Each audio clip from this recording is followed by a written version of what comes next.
Assalamualaikum warahmatullahi wabarakatuh. Kami dari kelompok 10 yang beranggotakan Dwi Ulfa Yunita Kusuma, Syarvina, dan Cut Zuryani yang mengambil judul Should Companies Embrace Social Business dan mengambil studi kasus tentang penipuan yang memakai dan menjual kupon bodong milik akun resmi KFC. Kronologi ceritanya adalah kasus penipuan ini berawal pada tahun 2018, tepatnya di negara Cina. Seorang mahasiswa berusia 23 tahun, ia bernama Shu.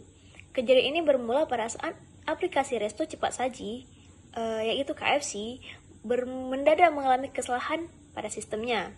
Dengan kerusakan dan server yang sedang buruk, Shu memanfaatkan kupon sekali pakai untuk makan gratis selama 6 bulan di KFC. Pada awalnya, Shu tidak sengaja menyadari bahwa sistem pada KFC sedang mengalami kerusakan pada server ketika ia melakukan pemesanan. Kemudian ia pun memanfaatkan kerusakan tersebut dan melakukan aksinya. Bahkan, Shu sudah memiliki trik atau aksi penipuan canggih dan menemukan kecacatan dari aplikasi pemesanan online terbaru milik KFC. Aksi tersebut ia lakukan selama 6 bulan kurang lebih, dan aksi penipuan mahasiswa tersebut sama sekali tidak terdeteksi. Alhasil, Shu dapat makan gratis sepuasnya selama berbulan-bulan, hingga ia pun menjual kupon kepada teman-temannya.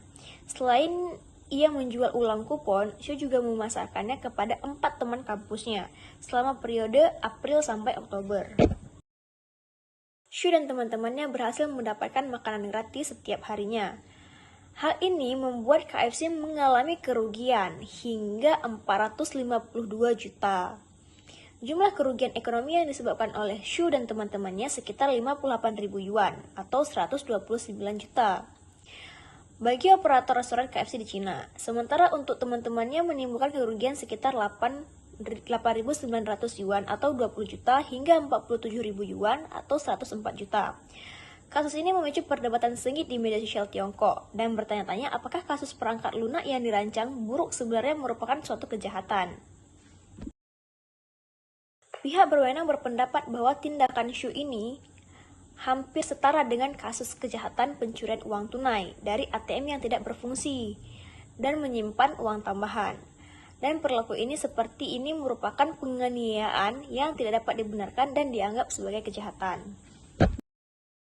Skenario dari kasus penipuan ini adalah ketika si pelaku atau Shu tidak sengaja menyadari bahwa dia dapat memesan makanan secara gratis dan sepuasnya dengan hanya membayar menggunakan kupon di aplikasi KFC.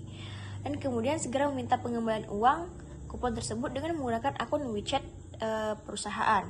Selanjutnya, Shu juga melakukan suatu tindakan yang dianggap kriminal, yaitu menjual dan memasarkan kupon tersebut kepada 4 temannya.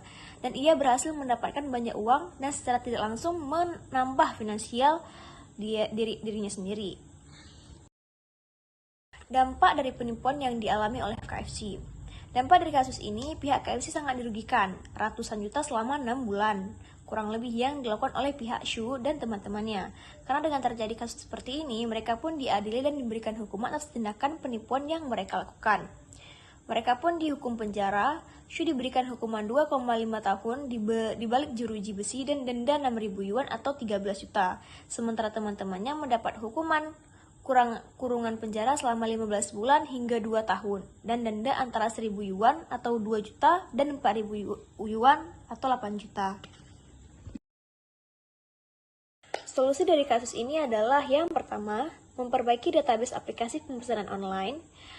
Jadi pihak perusahaan itu bisa memperbaiki database dari aplikasi online mereka. Yang kedua ada memperhatikan API atau Application Programming Interface untuk keamanan aplikasi online KFC. Yang kedua ada mengecek setiap enkripsi yang ada untuk melihat sejauh mana keamanan sistem.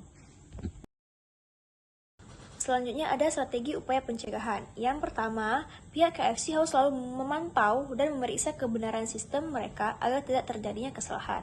Dan yang kedua, ada memastikan aplikasi yang akan diluncurkan sudah layak digunakan dan tidak akan menimbulkan kesalahan fatal, seperti pada kasus di atas.